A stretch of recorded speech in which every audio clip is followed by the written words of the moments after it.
Hello there and welcome to Live. It is absolutely a pleasure to have with us today Liliana Komorowska. Hi, Liliana, how are you? Hi, I'm very well. Thank you for asking. You have recently directed a documentary called Beauty and the Breast. And of course, we are going to talk about this soon. But first of all, I would like to ask you, how did you start your career in the film industry? Well, I was born in Poland, out of all the places, during the communism era. And I am actually from a very artistic family. My both parents are ballet dancers, artists, and they grew into, my mom is one of the prominent ballet professors at the ballet school, as well as the choreographer and director of many plays, musicals, and operettas. So Yeah, I was growing up in this environment of art surrounded ballet, classical music, and Hollywood films. right. On Sundays with my parents, we would just cuddle and watch Fred Astaire and Gene Kelly and Rita Hayworth singing and dancing Yeah. on the weekends. It was our fun thing to do. Mhm, So I grew up to sort of, having that American dream. mhm. And I went to one of the best theatrical academies in Poland and graduated with master degree of fine arts. And during that time, the communism was starting to get to everybody, and especially artists, because it was a martial law established by General Jaruzelski, who was then at helm. And I said to myself, finishing the school, that I don't have enough potentials and opportunities in Poland, because we as actors decided to put a boycott, and we had a strike for television, and we didn't, and there was a curfew, and to go to the theater and to start your career like that. And I already was awarded for my debut in theater for the Crucibles. There was Arthur Miller's film, and I played Abigail, and then I played Roxanne in Cyrano de Bergerac, Yeah. and I played in Arthur Miller's Death of a Salesman, one of the small characters, but very important, the prostitute. And so I was just so ready to go somewhere and act and exercise my talent. So I got a phone call from a friend who was actually producing an American film, and he sent for me.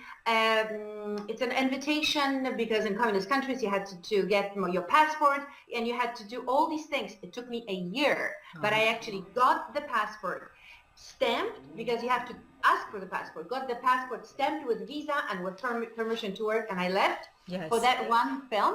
That was something magical. I had a pressure from inside of me, and I love challenges. So I Right. said, I had that opportunity. That was something that opened up for me, and I said to my parents that they gave me blessings, and they said go. Mhm. So that's how I started in New York. Yes. And I then had my friend Joanna Pakula. I don't know if you know that name, Yeah. Gorky Park. Absolutely. Yes, she's a school friend from university, and she welcomed me and opened few doors for me as well. Mhm. Opened the door for an agency, and Dagan Littlefield, who is now a big manager, and she took care of me. And the first thing I knew, I was on soap opera. I was in Fantastic. another Yeah. world, and playing villains, playing those very, very, high cheekbones, very conniving black characters on Right. soaps. Yeah. Yeah. Another world, 2 years, until they did not know what to do with me, so they killed me off. Oh no. Then on Life to Live, Yeah. then I was a kidnapper on One Life to Live. Then As the World Turned, I was an Italian socialite who was stealing husbands from everybody. So all that, going, from very repertory theater and a very masterful university, I ended up on soaps. Works in the business, you climb up the ladder, Yeah. and I was also experiencing life, experiencing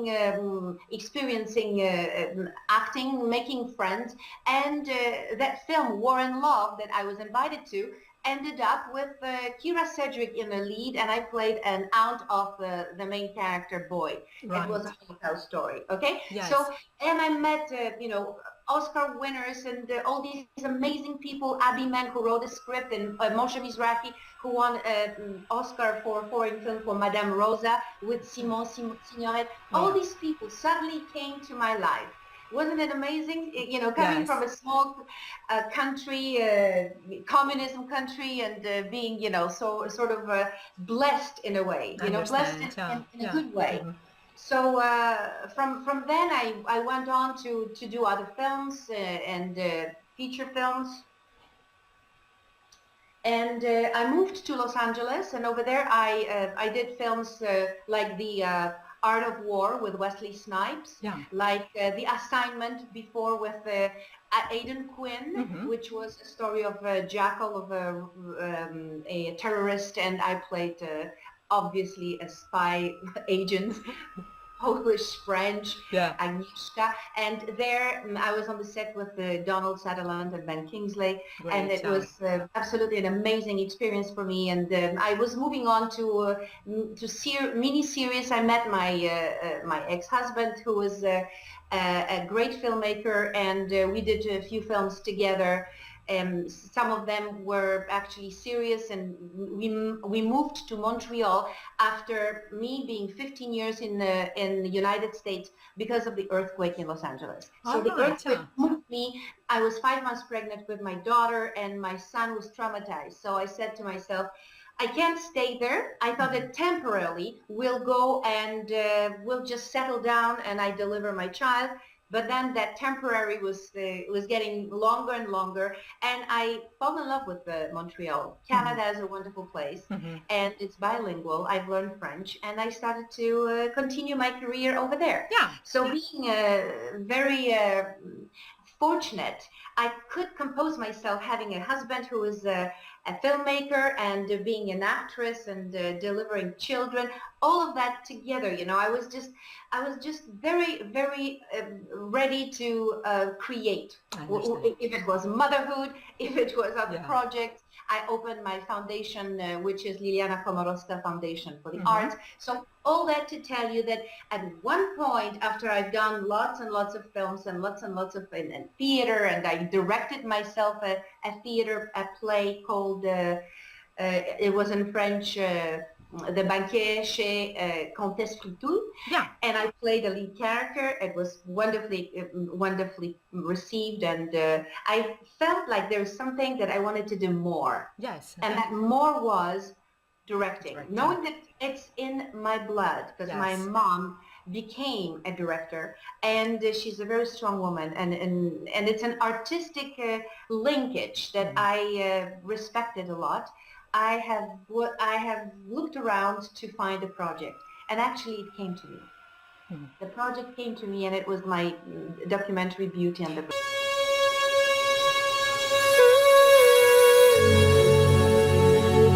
One person out of three will die from cancer.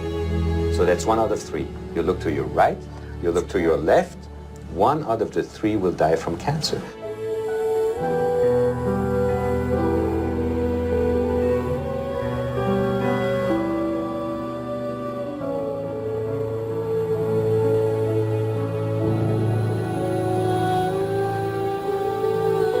Each and every journey presented here is a testament to human resilience. But as the fight continues, the wisdom and beauty within us will help us conquer the beast until we find the cure.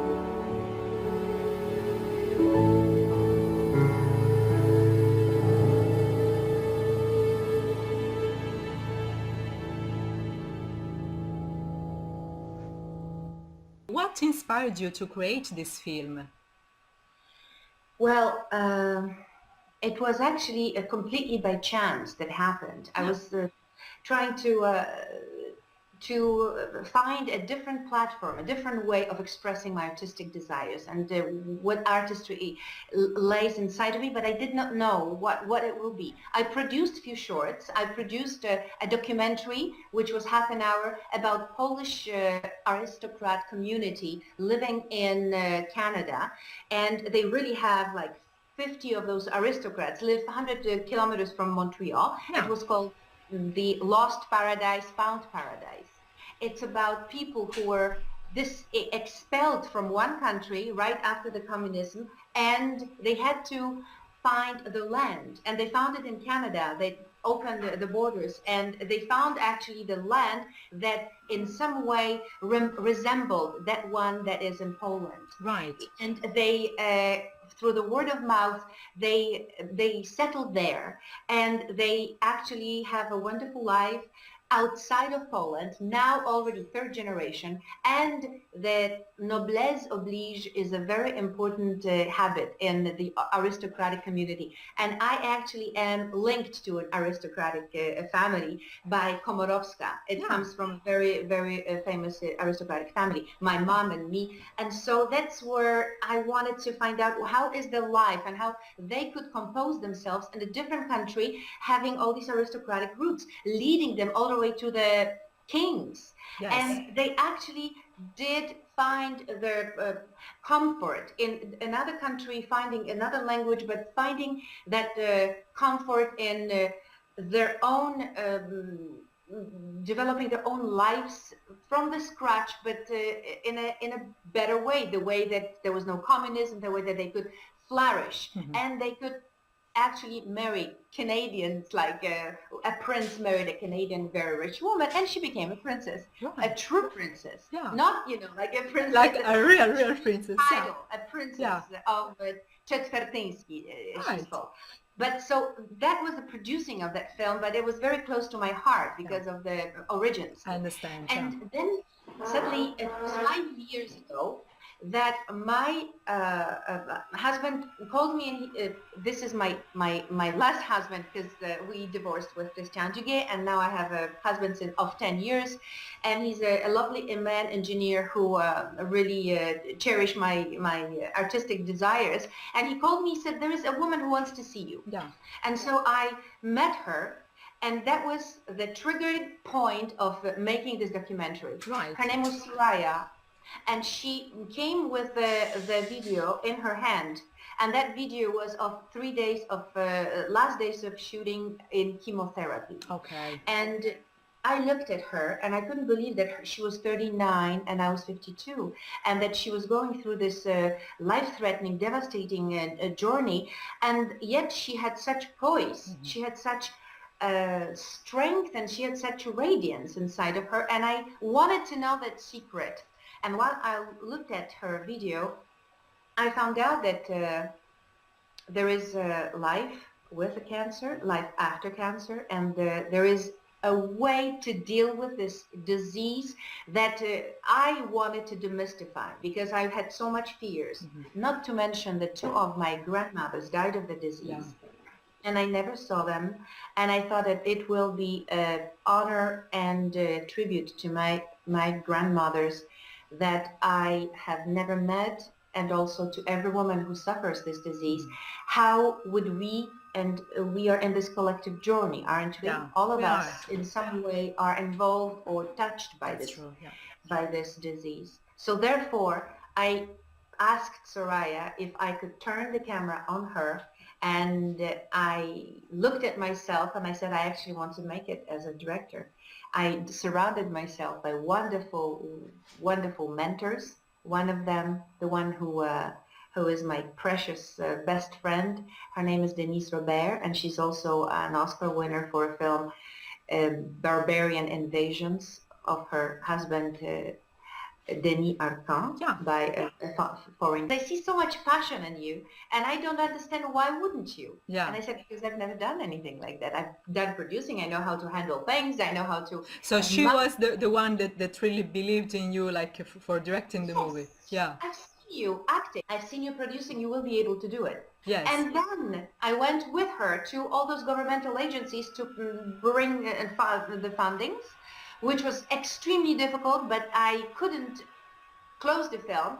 But I said to myself, even though I don't have the financing, I have a backer. I have the man in my life, and his name is Bernard Poulin, and he's my husband. Yeah. And he said to me, Liliana, go and do it. because we see that you've got to do it. And by the time these agencies will start giving you money, by the time it's going to be too late. I said, I know, because it's only at this time that you have with this woman who introduced you to another woman, and they go through these journeys, and you want to be a part of those journeys. If they open their hearts and their lives to you, you have to go with them. Otherwise, I said, it will be too late. And I befriended them. We bonded. They trusted me, and they gave me this amazing trust, which is the female trust, that I will not harm them, because it is easy to harm in documentary where you are unsensitive, and where the things can go really, really bad and wrong. So I was an artist enough, knew enough, and I've done a lot of research, and I've looked through a lot of documentaries that I found some of them were only from one point of view, because most of the time the documentaries on breast cancer are the documentaries on women that went through it, and they decided to shoot it from their own perspective, which is from one eye. Yes. And my documentary is about women that are each one different, and it is from the perspective of their journey, and it is like navigating through all this medical system, and these women who start to get lost and then helpless and terrified, and they find their intuition and persistence, and eventually they get the right diagnosis, and eventually they that process of learning bit by bit how to deal with it in every different stage of the disease. Yes. And I wanted to find each of these women doing and making different choices. Yeah. And that's what was very interesting for me, to bring different perspective and to demystify that disease that kind of equals in a lot of, in general perception, equals death, right? Yes. Yeah. But at the same time, 1 in 9 in Canada is going to be diagnosed. 1 in 29 is going to die of it. Those are horrible statistics. But then actually there are other statistics which are saying that 85% of women that survive the 5 years of the post-cancer are actually living a very good life with the quality of life that can be maintained. So that's what was interesting for me. There's this part that's very dark and somber when you talk about cancer itself. It's a big C. Yes. But then there's the other thing, which is when you recompose yourself, when you learn through that process of how to accept yourself different, your new different self. And that is a difficult process, because it takes time, and it takes all the resources that you can have, and it takes a lot of acceptance in a way of looking at yourself from different perspective, and looking inside of you, and just allowing that helplessness and terrifying feelings to go through you until you find your way to the looking and seeing light. So that was for me the positive take on the dealing with this disease. Was very important, because I felt like when I was with these women, I chose 9 to tell the story, but I actually was with many, many more. Right. The friends of them, and in the hospitals, and through many events that they invited me to. I found that these women have something very unique, and that uniqueness is that bond that they have, the solidarity that they have with themselves and with women that understand them. And then when they find that comfort zone, because we all want to have a comfort zone at Absolutely, yeah. And especially in the times where it is terrifying, and when adversity comes at your door and you need to face it. So that feeling of solidarity, the feeling that you belong somewhere and that you're not going to be judged, and that feeling of the loving circle, they wanted to find, and that's the story of my film, how to find that place in which, even though you go through the terrifying things like mastectomies and chemotherapies and losing hair and radiation and bombarding with tons of medication and tests and all this gruesome everyday different sort of a planet, you know, it's like a different universe that you have to learn.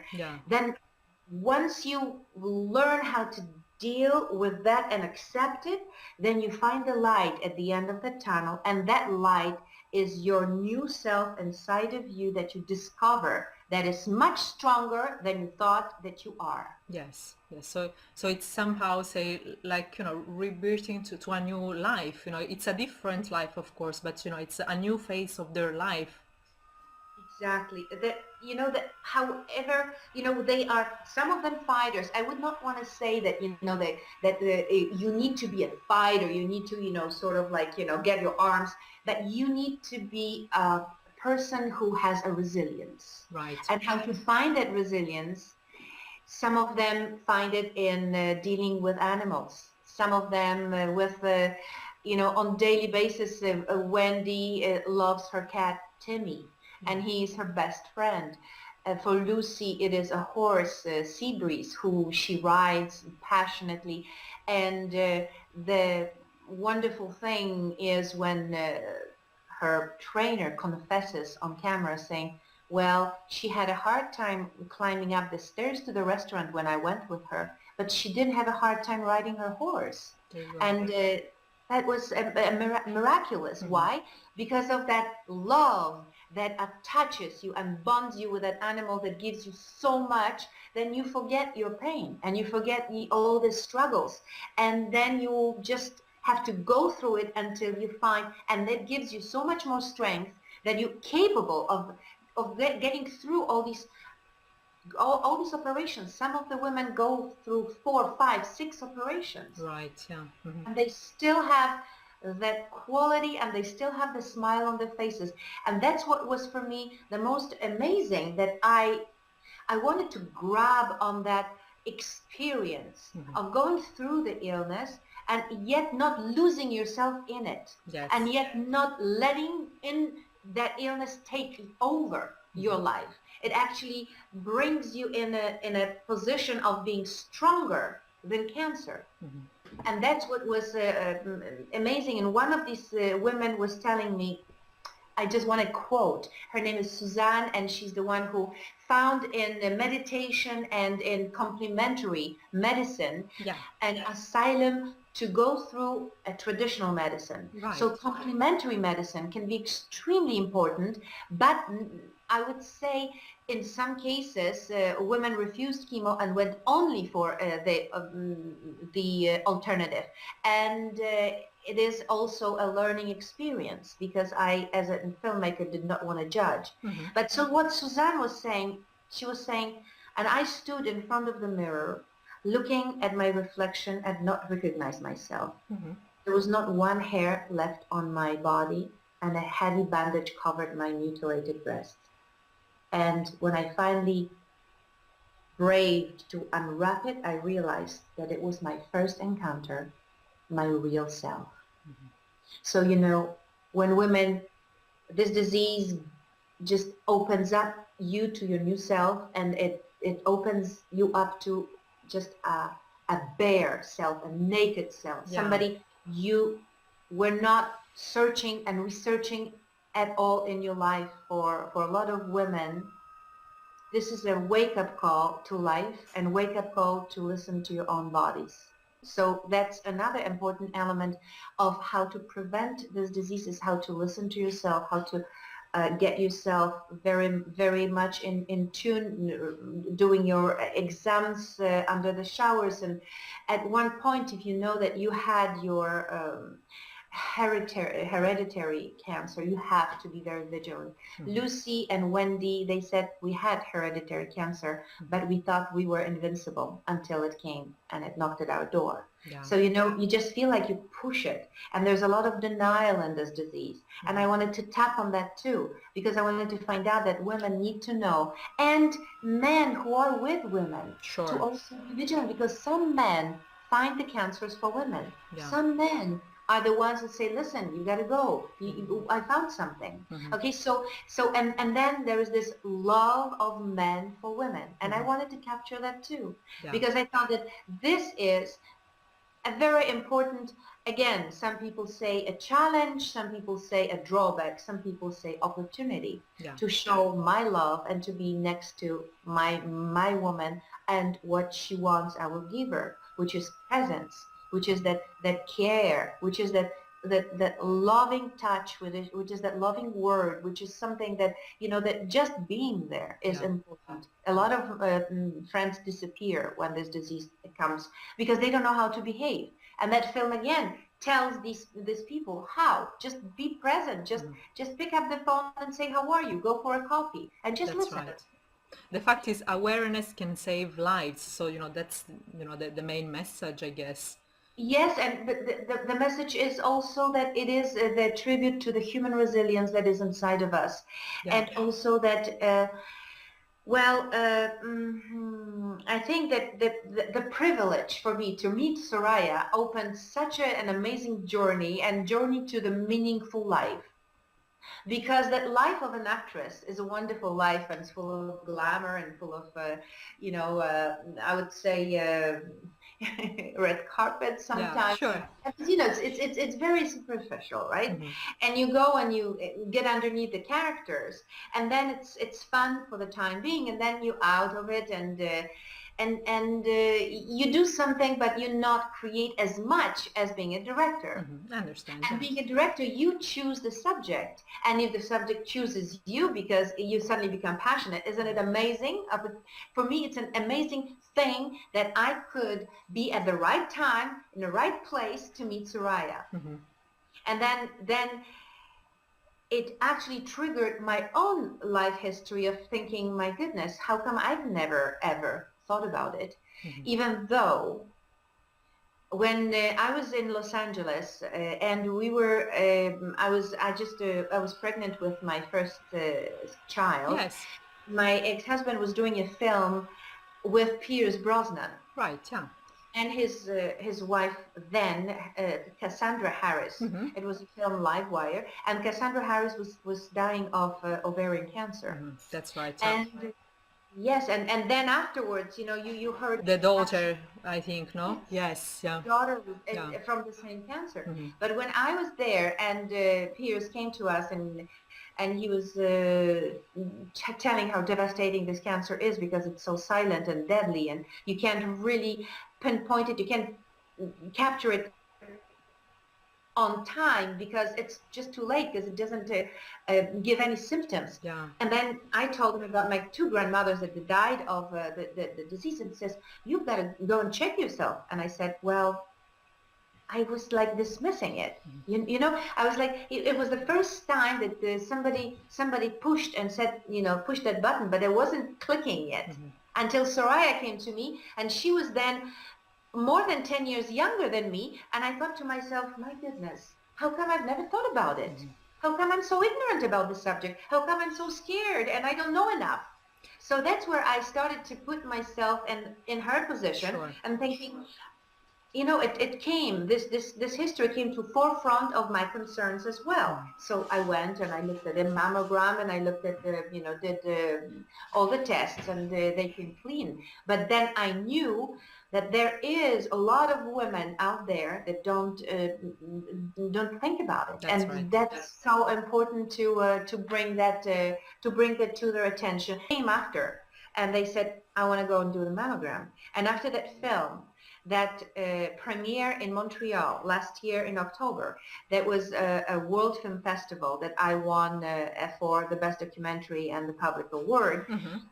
The woman came to me and she said to me that I'm going to go for a mammogram. I have a letter from her saying that actually this film saved her life because they have discovered a tumor. Wow. And she went through mastectomy and radiation. She didn't because it was in the very early stages, and she was so grateful. There you go. Yeah, well, that really tells everything, I guess, like about how good it is, to talk about these topics, and, the awareness that we were saying, and of course, to watch your movie, I would say, because women might understand better the situation for themselves. So yeah, I understand.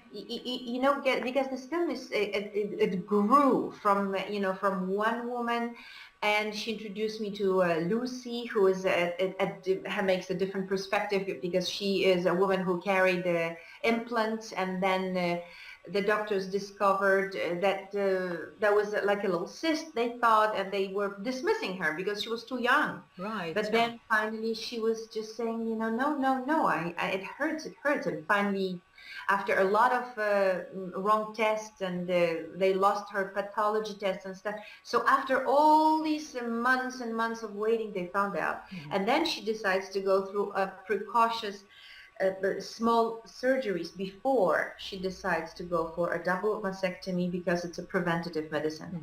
Preventative medicine is a radical double mastectomy, and then the breast cancer doesn't come back in the breast. You have less than 5% chances. Okay.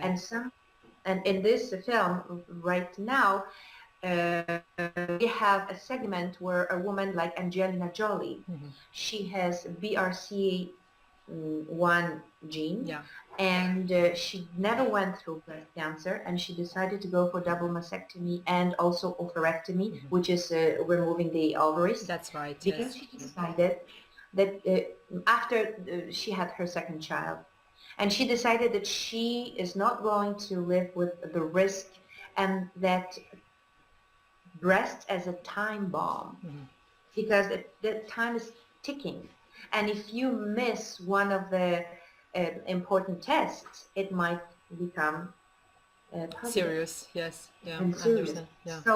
So she went for that because she said, I didn't want to live with that feeling, and with that feeling of not being able to sleep well at night. So that's another, tale of precautions, and it's really actually an intimate portrait of hope and survival, and full of sense of humor in some way, because humor is paradoxically, right, healing. Yes, it is actually. You're right on this. Yeah. So Wendy, one of my characters, she decided to go, and she has such a wonderful command on cracking jokes, and command in her way of laughing from herself, like you just have this distance to yourself, and she was there and laughing and making fun from her those pillows that you put as the breasts. Yes. And so she was like so funny in bringing everybody to tears from laughter. I understand. Yeah. Well, it is somehow a way like to exorcise, if we can say, like, the fear that you have. Yes. Yeah. But also, these stories taught me a lot of compelling insights of how, and I just feel like so armed with choices and different methods. I actually started to do yoga. I did started to do a much better lifestyle with a much healthier way of eating, right, and being very cautious and looking at all the labels and looking at the environmental dangers, and these guides are for life, and they are life-saving preventive choices, because their research and the biggest geneticists saying that cancer comes in for unknown reason in most women, unless you know that your mother and your grandmother and even your father had a prostate cancer. You have more chances to have your cancer there. So healthy, living healthy, vegetarian, exercising every day, and it got to them. But it's just, that you have to put all the eggs in the same basket. Yeah. And so you've got to be very vigilant. And this is, that's what I wanted to come and communicate through this film, that this is a journey that we all live in, and the families and the communities and the world, and until we find a cure, we all need to be involved in it. And I felt like I'm doing something good, because it's like in a way, it's like an emotional way of bringing and communicating how we can deal with it. That's right. Because the cancer is just a disease. And when you put a face to it, you suddenly go through with each of the characters, you feel that these characters are able to go through it, then you feel stronger and you feel, wow, if they can do it, I can do it. So it gives you that gives you that deal with fear, like that, let's toss it away and let's do it. You know, it gives you that courage that you need. So I think that that hope in how to survive that disease is so important. And if you don't have it and you feel, you know, oh, devastated and this feeling is overpowering, go and watch the film. Absolutely. Yeah. So you know, I'm just thinking that it's an invaluable testament to that human resilience, and it proves that it is possible to reach timeless wisdom in the face of the adversity. And I think that whoever would watch that film, and actually it's available right now on my website. Right. And it's available on the theatrical release. If anybody wants to sponsor the screening, it is just within a reach. You go for tugg.com, tugg.com. And that's where, you know, that's the platform that you can sponsor the screening, and you can make a date with your friends and go to the theater, because it's a feature documentary. It's 88 minutes, and it has a beautiful cinematic approach to it, because that's what I loved. I love to bring so much beauty to that film that when you watch it with the beautiful music and with great shots and with great cinematography, you just feel surrounded by beauty and love and by comfort and by the spirit that speaks volumes through that journey through cancer, even though the subject is hard, but then the way that it's done, it uplifts you, and so it's ultimately uplifting at the end. So that's why I would like to invite everybody to see the film. Absolutely. Which were your feelings while shooting the documentary? Well, to start with, I was very curious and very perturbed by why I was not closer to the subject, knowing that my both grandmothers went through the cancer, knowing that it is devastating, knowing that that just being a woman is enough to have that disease, and this is number one cause of being a woman, just that. And I thought, my goodness, why I wasn't so to start with, that curiosity and that ignorance brought me to the feeling of, no, this is a challenge and I need to take it, and I need to open that door, and I need to go through it. So while I was going through with Soraya, I had a lot of admiration for her, because I thought, you know, how could I, what if it happened to me? How was I reacting? So I needed to learn. And obviously, after being 6 months following that woman in her family, with her children, and with her ups and downs, and with her, because she had a lot of feelings of wanting to be like a detective. She was asking a lot of questions to the doctors, and I thought it was amazing. Yeah. Because you need to ask those questions, because you can't shy away from it, and you can't just go and stay and not know what to do, or bring somebody who listens to the doctor, because it's very hard. So I wanted to be there to learn with her how to do it, and she was more courageous than I could ever imagine I would be. But then it is important to learn through somebody else's journey, right? You learn so much when you are witnessing. So I was that witness, and I was very non-judgmental, and that was my winning attitude with the women, because I did not want to bring any of my own thoughts and feelings into it. It was their own. And it was like, you know, I learned through another mentor. Her name is Alanis Obomsawin. She's 80 years old. She's an Amerindian filmmaker who is very awarded in Canada. And she is the one who told me that for her, a real documentary is when you're an objective bystander. listening to someone else's story. Yeah. And it should be them, not you, who share their experiences with the audience. And that's why I wasn't wanting to be like Michael Moore, bringing his own story and kind of, twisting the events in order to make that story that is in his head. Yes. I wanted to capture the stories that were happening in front of me as a bystander, as an uninvasive witness, as a loving, compassionate person who opens its heart to that journey and is there. And believe it or not, it was having a healing feeling for me and for the women on camera.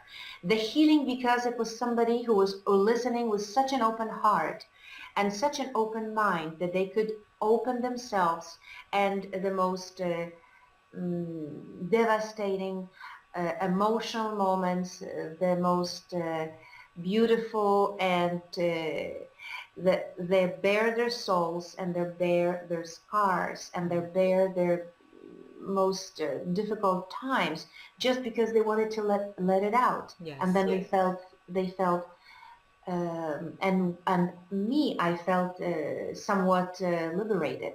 It was this liberating feeling of being together with a woman that needed to tell. And that's where we need to tell these important stories, because once those are being told, they become an important stories that are a common treasure for Right. all of us to learn. So I was that channel of bringing and delivering that beautiful gift, and that gift of love, and the gift of experience for others to watch, for others to experience. And then, I had the feelings when I was shooting. I was very, some of the treatments were not going right, and then I was hearing that some of my women, without even thinking, in lightest years, that they were going, and that there was no escape, but there was a final passage for them to say goodbye forever. But I felt devastated at one point that the life has been taken away from them, but that spirit that they had, that strength, that resilience, that beauty of the spirit was never taken away from them. And they passed with that beautiful spirit, and it's always going to stay with us. And they never gave up hope.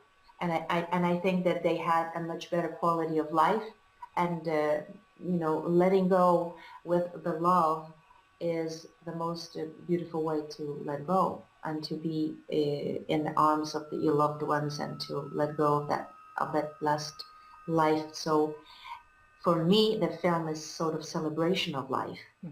Because that's what we have. We need to cherish, and we need to be very, very grateful what we've got. And not many people realize what treasure have, which is health, until it's gone. And then you don't know what to do, right? That's you don't know how to, you in panic, and you become so scattered and not knowing what to do, and it takes time. My film shows that yes, you go through these dark places and through these dark stages, but there is a hope, and that hope needs to be shown in order for those that are going through it, that they will see in their own eyes that it is possible, and it might open up and lift that spirit that's down. Absolutely. That's another thing for me, that it brought me also from that place of fear to the place of enlightenment. Yeah. So that's where I was so myself shooting that, realizing that there's so much more to life, that there's so much more wisdom that to tap into untapped potentials inside of us. Yeah. And I've met so many beautiful people on this journey. And that was something that will always stay in me, and I stayed always in touch with my women, with all these wonderful, Soraya to start with, and a beautiful Pamela who is now in Seychelles, and she's calling me saying, Liliana, come with the film. We're going to do a big fundraiser, and we're going to be, and she's already 6 years survivor and cured. And then there's Wendy, who's now changed completely her life. She became a singer, songwriter, comedian, and she travels around Canada with her show, with her one-woman show, and with a guitar, and telling her story, and telling stories to the people who have depressed disorders, to the people who need hope in life. And it's very motivating what she does. It's amazing. That's beautiful, actually. Yes. It is. And so and she woke up to it on camera in my film. She wasn't, because she was just a translator to the deaf, and she was singing and all that, but she wasn't doing that. It suddenly became her calling, to do something for others, as opposed to just for yourself. A lot of women discover this other side of them, that they are givers, and it's the most amazing and the most beautiful quality in your life when you give. And they are, advocates of activists. So the paradox of this whole journey is that it actually can make your life more meaningful than it was before. I see. Yes. Yeah. And so Valerie is this amazing activist, and she does raises money, and she says, we need to find a cure, Liliana. Why don't we just, and so she's the one who does every year the Jump for Hope with all the women that are jumping with horses, and she raises the money for the research center. And Lucy does the same. And she is very, very happy, living happy, and just thinking, oh, I'm so glad I just did my double mastectomy, 5 operations, gruesome operations, one after another, and I decided that I'm going to shoot that film until she does her final operation, because I said to myself, I'm not going to sleep well unless she does what it needs to be done in her case. So she is in totally in good hands, and she brings that life-saving preventive choice that we need to see, and that's what is important. And Susan, as a co-creator of the Serenity Center for a Quebec Breast Cancer Foundation, is the one who lives with the consequences of breast cancer on a daily basis. And she does it beautifully through meditation and yoga techniques. And I've met Dr. Bali, who is now celebrating 90 years. And he gives 3 sessions to all the going through chemotherapy women. And one of them actually made a doctorate on this method, on Dr. Bali's method, who brings that women that through their chemotherapy, it allows them to go through it easier and with less side effects and with more quality of life. And she completed a study, and she proved that it is possible to do it, and that technique, yoga technique, which is alternative method to all the chemotherapy that they're going. It happens once a week, twice a week, for an hour and a half, 2 hours. These women go for free to that breast cancer foundation. They have 3-4 locations all over Montreal. And she completed the study, and she's a doctor of psychology now. This woman. So and another positive story, Another positive story, exactly. And there's a lot of stories like that women who were very having a big careers, and they were like headhunters, or they were like into big time real estate. Suddenly they got the breast cancer, bang, they changed completely. They put a stop to their lives, and they decided to just get away and to find what is important in their lives and what is the priority. And the priority is them, not the job. The job took their lives away in somewhat. And some of them became actually yoga teachers. Some of them became, they just changed their lives completely, and they do not regret it for a minute. since I have the ability as an artist to harness all these artistic forces inside of me, and the people around, I have called my people in Poland, and I brought the fantastic guy who did 100 documentaries, and so he knew how to bring on camera these stories, so they are very Very well, genuine, yes. genuine and very well shot. The way that you can actually feel the characters, as opposed to just conversing, or the interviews are not what the film is about. It's about experiencing these characters and going through those stages with them, and going into the hospitals and seeing some operations. That's what is the beauty of this film, because it's not dry.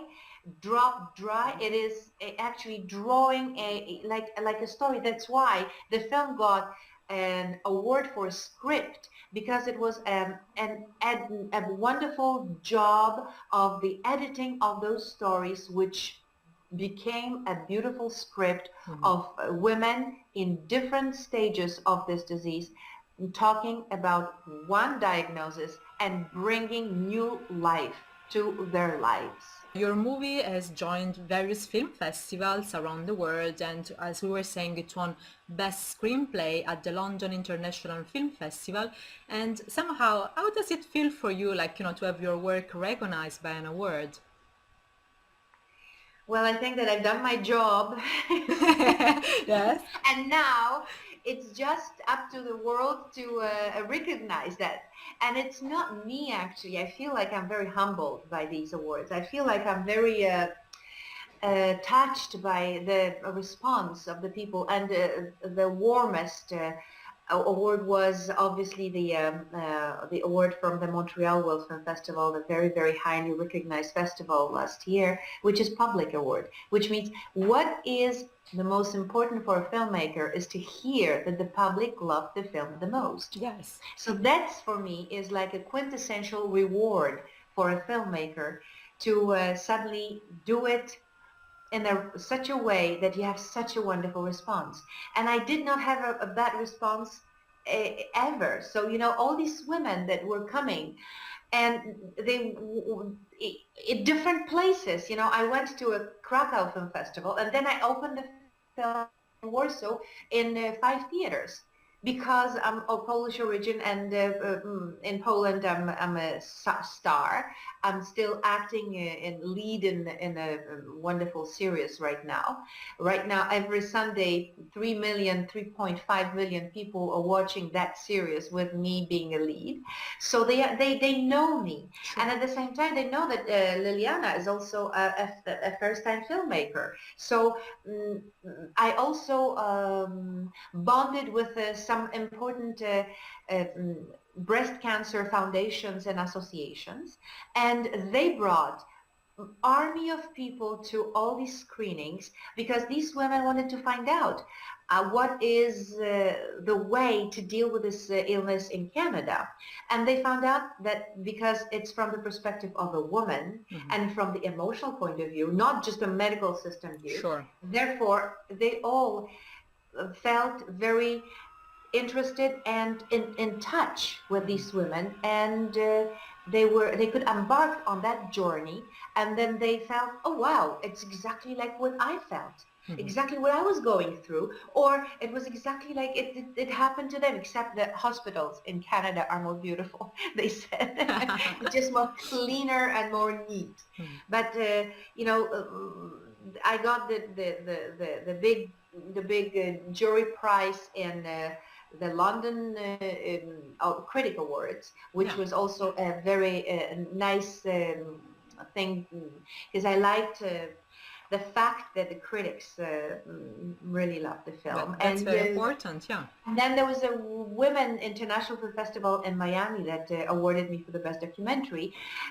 And they said, because this film is so universal, because it touches the universal subject and everybody's involved in it. And so if it is a woman from like right now, recently, I just came from Abu Dhabi, and I had my Middle East premiere over there at a big 700-seat theater in university, Paris Sorbonne, because it was for for women university, and these women were also extremely surprised by the universality, right? Like Yes. it's very universal. Mhm. So I was again rewarded there by women in film and television inviting me to present this film in Abu Dhabi, and I couldn't believe. And now they want to have this film censored and maybe brought, because the awareness over there is much less present than it is in our Western countries here. So they want to bring it to the attention of the schools and universities and bring it even further. Then, it was sweet to have, all those honorary mentions for New Jersey, Santa Monica, and Independent, those indie festivals that embrace indie films and embrace, and then I was, on official selections even in Milano International Award Film Festival, where the film was nominated for music, which is so rare to have a documentary, quite outstanding. And I went through the circle of all the festivals in Poland, which one of them is Camera Image, is one of the most important festivals for cinematographers. And I was so proud that I brought my cinematographer all the way from Poland, and he was recognized there. Of course, yeah. That was a big satisfaction for him as well, of course, Yes. Yes. And so, and then the last one was the Fort Lauderdale, film festival that's still running, up and running. And I had 4 showings, and I had the director of the festival saying how beautiful this film is, and he's wishing that this film is going to go far, and it's going to bring a lot of good to the people watching it all over the world. Absolutely, sure it will. And listen, another thing, you have established the foundation Liliana Komorowska for the Arts to promote the Polish cultural heritage in America. And which events do you run with your foundation, and how is important for your cultural identity? Well, I'm Polish origin, which is I was born, raised, and educated in Poland. And educated in master degree of fine arts brought me to the realization that my accent is my asset. So it's not my drawback. So I had to make a full circle. And knowing that I'm in North America, living in a place where so multicultural, that we all come. It's a melting pot. We all come from different places, and we all cherish our cultures. And I found out that each of the cultures has their own significant place. And so I wanted to also bring my experience and my knowledge and my heritage, my cultural heritage, into my new country. And the new country that I am very proud of is Canada. And in Montreal, I have established a foundation for the arts.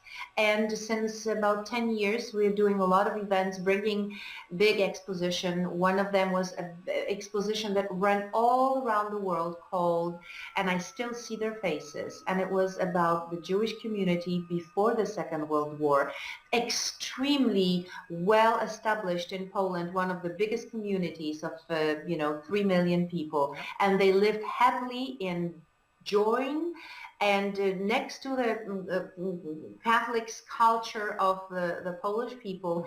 And there was a fantastic woman actress. She had her own foundation, and she created that exposition showing that there were happy people right before the Second World War, all the happy families, Jewish families in Poland, in Warsaw, and all around Poland. And this was brought to the mayor of Montreal, and actually in a mayor palace. It was shown with the prime minister who came to the exposition, and I was very honored that, because I'm extremely open-minded, and so there's no anti-Semitism, and there's no there's nothing prejudice. Through me runs, for some reason, an open-minded woman who would like to bring cultures together. So that was a beautiful gesture that I could bring that exposition. Then every year we did film festivals, and we brought the documentary. It's just like a running of all the films that Polanski did, that Yes. Skolimowski, Roman Polanski, Jerzy Skolimowski, Sure. Agnieszka Holland, all these wonderful filmmakers, because we have a very famous Polish school, Absolutely. and Andrzej Wajda.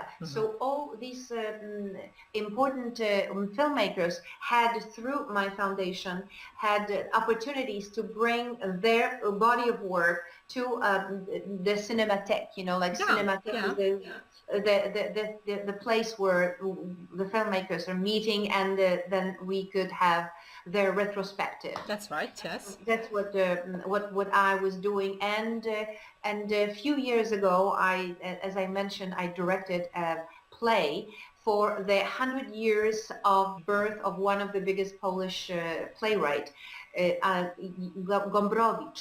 And Gombrowicz wrote a play. He actually wrote a short story. And to celebrate this anniversary, I decided to make a French theatrical version of it, and it became a play. And I played a lead, and I directed it, and I produced it. Yeah. So that was through the foundation, because of celebrating that the playwright, we could actually show the audience, because it was in French, Yes. the French audience. We could show some of the culture of the Polish playwright. Right now, I'm running in Polish, the Polish Salon de Poésie, which is the salon of the poetry, in which I'm quoting once a month. We're gathering, and we have famous Polish poets, the Nobel Prize winners. One of them, Czesław Miłosz, and Wisława Szymborska recently. So those two big poets were obviously the pride of our salons, and in the salon, I'm the one who is actually the head of the foundation, and the actress who does with beautiful music. We bring some of the best concert pianist from Poland, and in the Polak Hall, which is a great hall in the middle of Montreal, we make them play Chopin. There was a few years ago another anniversary of Chopin and Liszt, and so it's just continuous efforts of bringing the most beautiful music. And this year it's Lutosławski, which is we celebrate the year of the contemporary composer Lutosławski, who is already not with us anymore. But we're bringing the orchestras, and we're bringing their body of work, so it can be heard and it can be shared with this community of the Canadian community. Yeah, that's beautiful. So promoting the arts, say Yes, 360 degrees. In full spectrum. I love that, and I feel like I'm privileged to be able to do that, and I do it with the open arms, and I'm extremely happy to do it. This is was another passion of mine. And my parents are still alive. Yeah. And my mom and my dad. My mom is 88 years old, my dad 84, and they've been together 60 years. And my next project is going to be capturing their lives, because if their lives are not going to capture, especially the arts, and what they went through, so many beautiful plays and moments that they've done, and they were passing. They're passing, and it will be forgotten if I won't capture that for my generation, which is a young generation of my children. But it has to be a story about a woman, which is my mom, and told by her through me to my daughter, who's 19 years old, and she doesn't speak the language. So that's my other story that's percolating in my brain right now, and I'm getting ready to start writing it and and making the big research, because it needs to be done research. It's going to be a Polish-Canadian story. That's fantastic. The last thing I'm going to ask you is actually tell us about your future projects. So, what are you working on now? Well, so I'm working right now, as I told you, on right now as an actress in Poland. There is this series that's going on. So I'm going in about a week to Poland, and I'm going to have a lot of interviews and go on the red carpets, because this series is extremely popular. Yeah. And so that's a big body of work as an actress. Yeah. Being an actress is very much fun, because, you just go and you do your celebrity deal. Yeah. And so that's one thing. Another thing is I opened the doors in Los Angeles, and I have a wonderful manager, Michael Mann, who represents me. And he says, Liliana, as an actress, I can represent you, and actually I can represent you also as a director, documentary filmmaker. Yes. I said, sure. So I already have a representation, and now I'm looking for a project, which is, again, a project that I would like to do is from the feminine perspective. Yes. So I'm thinking about a project that would bring female film directors, the very famous one. How do they work and how do they prosper in the male-dominated society, especially male-dominated profession? Because directing films is very male-dominated. And I want to find out that what is the success of women filmmakers in this world. I'm talking about big feature filmmakers, and so that would be for me an interesting topic, interesting subject matter to tap into. Yeah. To also bring it as a learning tool for young ones that would like to break into the business, how to break into the business. That's the most difficult, that profession I find is the most difficult, being a female film director. There's not many. There's very few. I'm talking about mainly, those big feature films when you make them. Documentaries, more intimate, it's easier for a female filmmaker, but the big ones, like Heart Locker, yeah. or yeah, or even the comedies. How you handle. There's a lot of wonderful women filmmakers that handle the comedies so well. Like Meryl Streep likes to work with women, right? Yes, yeah, that's right. Especially that she brought one from theater to film, right? Yeah. There is a cross between theater and film. You can do it if you're well surrounded by good cinematographers. So that's where, is sort of getting on my agenda there, and acting as usual. Of course. Yes, acting is sort of something that's been given to me. Yeah. So I'm already very, very happy with that. And I actually produced recently for my friend a video that I'm finishing, and we are going to bring. She's a big star here in Quebec. Her name is Nanette Workman, and that video is going to be released next year, big time. That's great.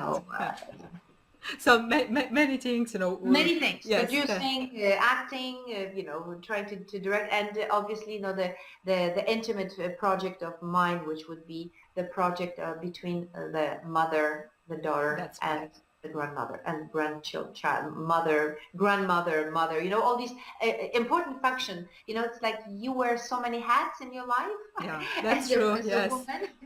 But how to not to forget your heritage in terms of the female strength, in terms of the female force. Where does it come from, and where does it lead? Where does it go from there to there? I would like to find, and I would like to make sure that my daughter will not lead this life without knowing where she comes from. And I haven't had yet a chance to show her the real story of my mom, which is an incredible story.